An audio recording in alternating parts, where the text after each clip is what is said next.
The members of the NDC side of the committee are people with integrity, and they are people who are there to serve the interests of not just the NDC but Ghana.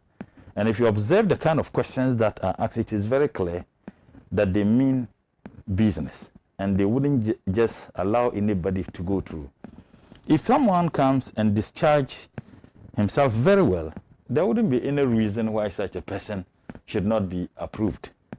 You must discharge yourself. Pertinent questions would have to be asked. If you come and you are being evasive, outright lying like some of them have demonstrated, there can't be any justification why you should be approved. Now, even if a person is approved at the committee level and one person disagrees, as a member of the appointment committee, it has to be brought to the House for the House to take a decision. Read the standing orders. One person.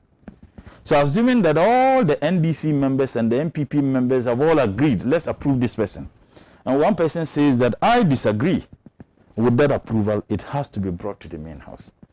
I am aware that Mr. Addo is dreading that if the Minister for Finance designate doesn't get approval at the committee level, when they bring him to the plenary, NPP members themselves will vote against him. So they are doing everything possible to ensure that he gets the approval at the plenary.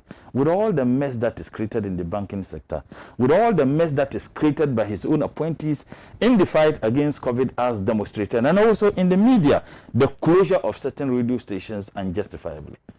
I can determine for the appointment committee, but I expect the appointment committee, and I have no doubt in mind, they will do what is fair, what is right for the good end of this country and the progress of our democracy.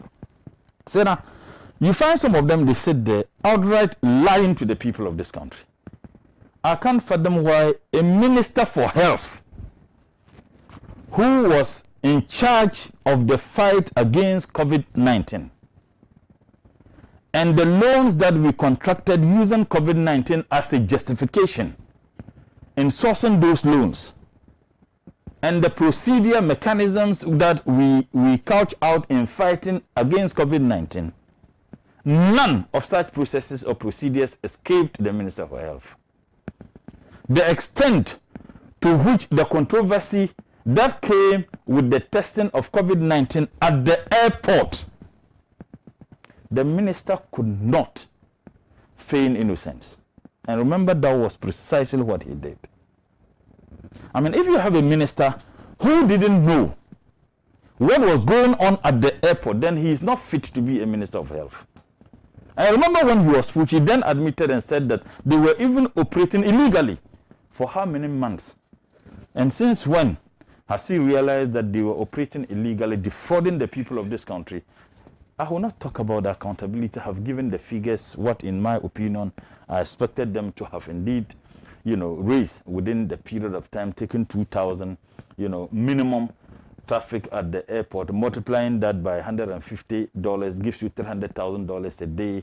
You multiply the $300,000 by 30, you get $9 million a day, and that no one has been able to account to the people of this country. So it is shocking that he would say that he was not aware. He was outrightly lying to the people of this country. You have my good friend Napo, by the way, who is being nurtured by the Nanado's faction to run with Dr. Baumia in 2024. That's a fact. Well, it could be a rumor to back. Per my information, Senior Comrade, is a fact. That is what they are doing. They are abandoning the Alan Chirmantin because they still want to get the Asante vote. And what they are doing now is that let's crop up Napo so that he can run with Dr. Baumia to continue perpetrating the fraud that Addo and his clique are perpetrating on the people of this country. They have abandoned Ken Oforiatta running with Dr. Baumia. Their new candidate now is Napo and Dr. Baumia, so that they can continue the family looting of Addo, using Baumia as a charade of some semblance of sincere and honest. By the way, he himself is not truthful, so clearly it's the same, robbery that they are going to engage.